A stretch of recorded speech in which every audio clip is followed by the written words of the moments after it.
Welcome again. My name is Bev, and I want to take you back about 100 to 150 years and explain to you why there are unions. Back in the beginning. We put the blowers back on, but I think you're going to be able to hear me. I usually don't have a problem with volume, only content, but here we go. You are here in Willimantic on the site of one of the largest textile factories in the world. When it was in its entirety, this was a big thread factory. And it started in the 1850s, actually making cotton thread here on this river. Starts in the 1820s. This is one of the first mills in Connecticut here. Many mills right here. There were several mills actually. And in eastern Connecticut, we're very famous for our textiles. So Putnam and Norwich and Danielson and Brooklyn and Montville and Sprague, these are the textile towns. Western Connecticut was very famous in the old days for metals and machinery. Waterbury was famous for, who knows, brass. New Britain was famous for hardware. New Haven actually was famous for everything. There are more patents and inventions from New Haven than any other city in the world in the 1800s. There are more patents and inventions from the state of Connecticut than any other state in the United States in the 1800s. So this was a real area of innovation and industry. Now when industry gets started, this industrial age, you all learned about it in American history. The industrial age rises out of a time when most people were farmers or craftspeople.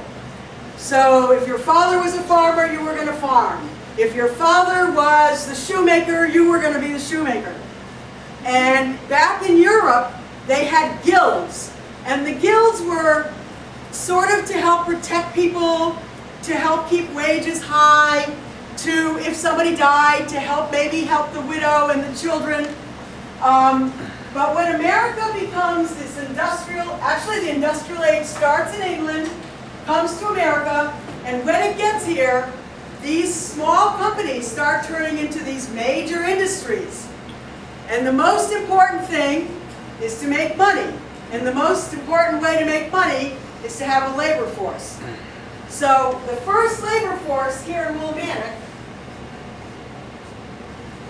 was the young Yankee farm girls. So here come these farm girls off the farms, and they're pretty excited to make wages. They're pretty excited to get out of their folks' homes and go live in the city in the boarding houses. And they are totally unaware at age 13, 14, 15 that their labor could be exploited. And that they would work long hours, that their health would be at risk. And many of them were physically broken down with these 60, 70-hour weeks. But they did have a little wages, and they could buy things, and they could send money home to save those farms. And then the next major group of workers here in Willimantic were the Irish. Does anybody know why the Irish come in the 1850s? What happens in potato famine? In the 1840s, huge famines in Ireland. And 1 million people are going to starve to death. And another 1 million people are going to come to America. And they're going to come in New York, and they're going to come in Boston, and what state is right in the middle? Connecticut. So here come the Irish. And when they get here, they're going to build these mills. They're going to build these mills for $1 a day and a pint. Now why do you think the mill owners paid in liquor? That's what they like. That's what they like. There's more to it than that. Number one, it's the pain reliever of the 1800s. Okay, aches and pains, they don't have Bengay. These guys are taking hand tools and making round boulders into flat rocks. Where do you see the architecture of the buildings? Okay, so that's long, hard physical labor, 12, 14 hours a day, depending on how much sunlight you have. So part of it is to relieve your pain, and part of it is to suppress labor problems. You're giving them their first drink. Now they're going to go down to the pub and drink some more, and we don't have to worry about them organizing against us because they're going to be drunk. Sometimes that's one way that, in the old days, that management would control labor. The Irish provide the first major group. Next come what we call waves of immigrants. And French Canadians are going to come. And what's going to happen when these different labor groups come is that if they don't like the situation of the long hours or the bad conditions, that's okay because they just fire them. There are many more people waiting in line. Plenty of labor. This is called the Industrial Age. It's called the Victorian Age because why? Queen Victoria reigned, so that's Victorian era. It's also called the Age of Immigration. 35 million immigrants are going to come to America in the Industrial Age. 35 million. So if you don't want to work, that's okay, because there'll be other people that will work for less than you. And so they often would fire people because people waiting in line will work for 2 cents less or 5 cents less. Another thing where they utilized immigrant workers, children, women, and immigrants, was that they don't all speak English. So they can't really communicate. That's a plus for sometimes. That you speak Spanish, and you speak Ukrainian, and you're Russian, and you're Yiddish, and you're Italian. You can't communicate with one another. So sometimes they played that the workers couldn't organize, they couldn't even converse, because they couldn't speak the same language. What happens here in Willimantic, in the thread mills, is that they did go through what's known as a benevolent period.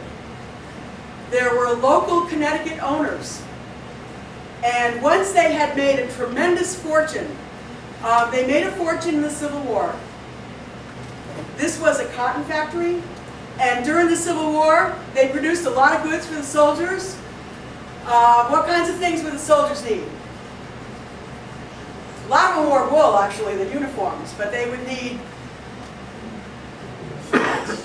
bandages, flags, blankets, those tents, all the tents were canvas cotton. Sailing ships were made of canvas. So there were lots and lots of products during the Civil War, and Willimantic made a killing.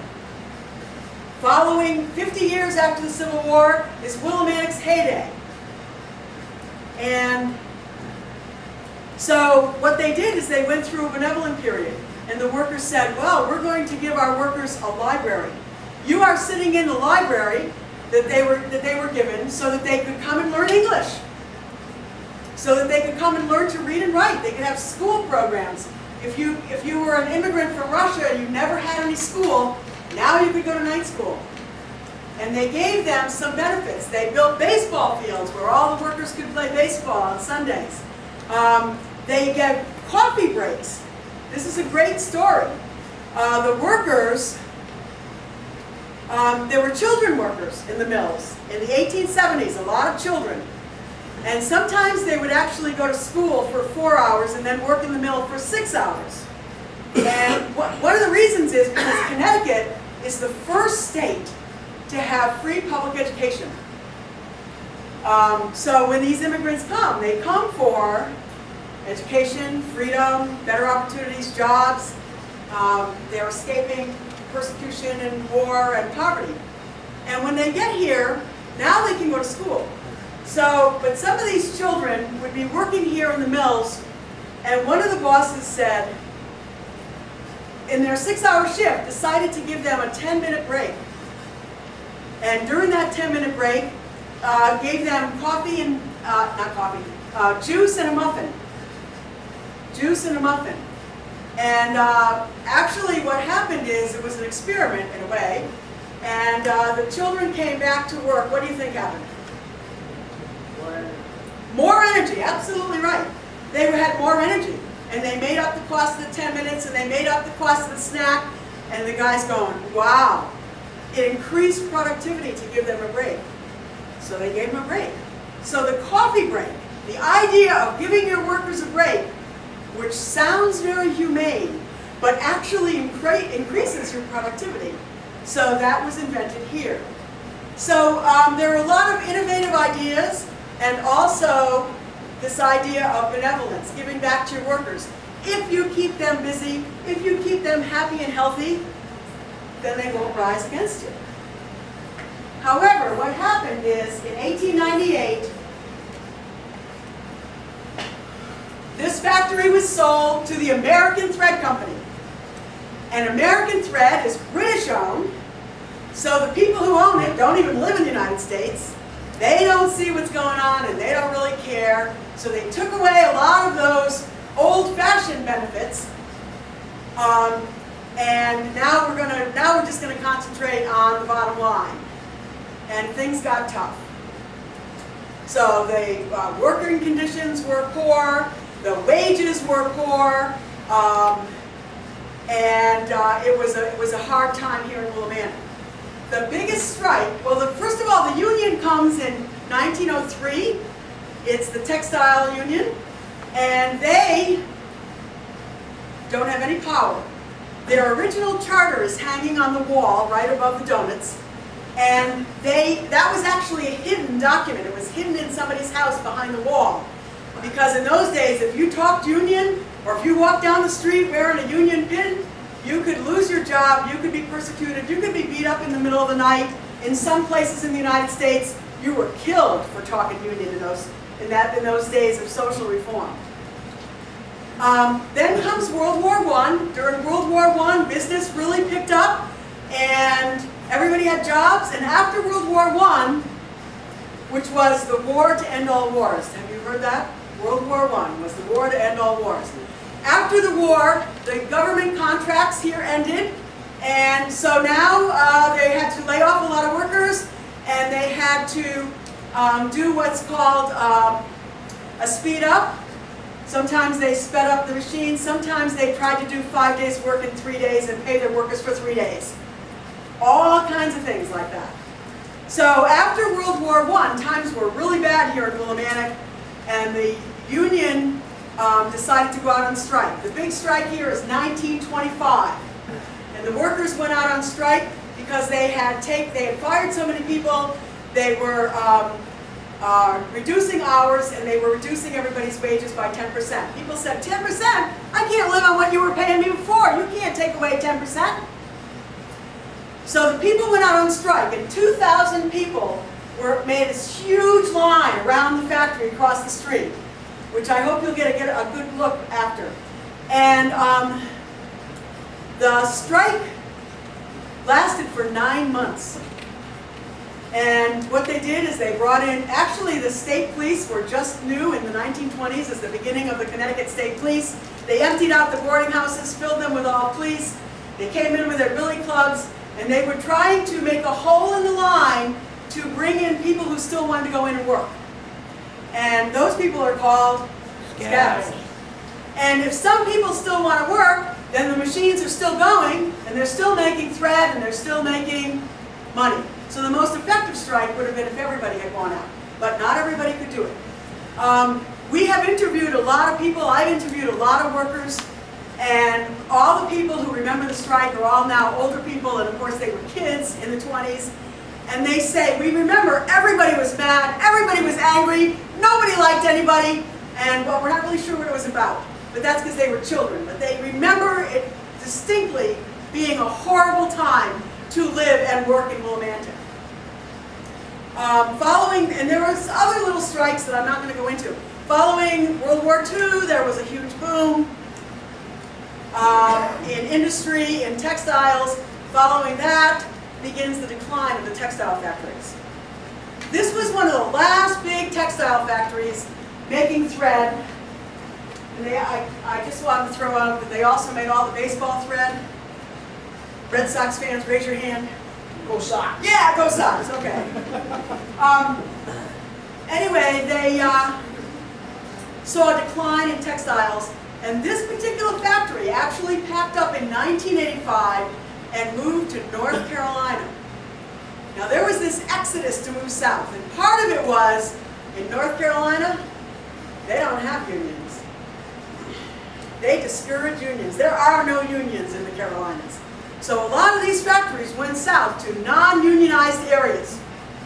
And from there they went to Mexico, where now we're going way back to the beginning, where there are no benefits for the workers, lousy pay, no health, no OSHA, no environmental laws, and the companies have gone. It's almost like history repeating itself. I hate to say that as a history teacher.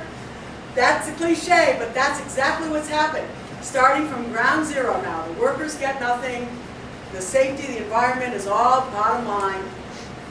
And it's like going back to what we started here in the 1820s to 1850s. Questions? I want to share with you a really quick video of some glimpses of the mill, working in the mill town. And here we go. Go.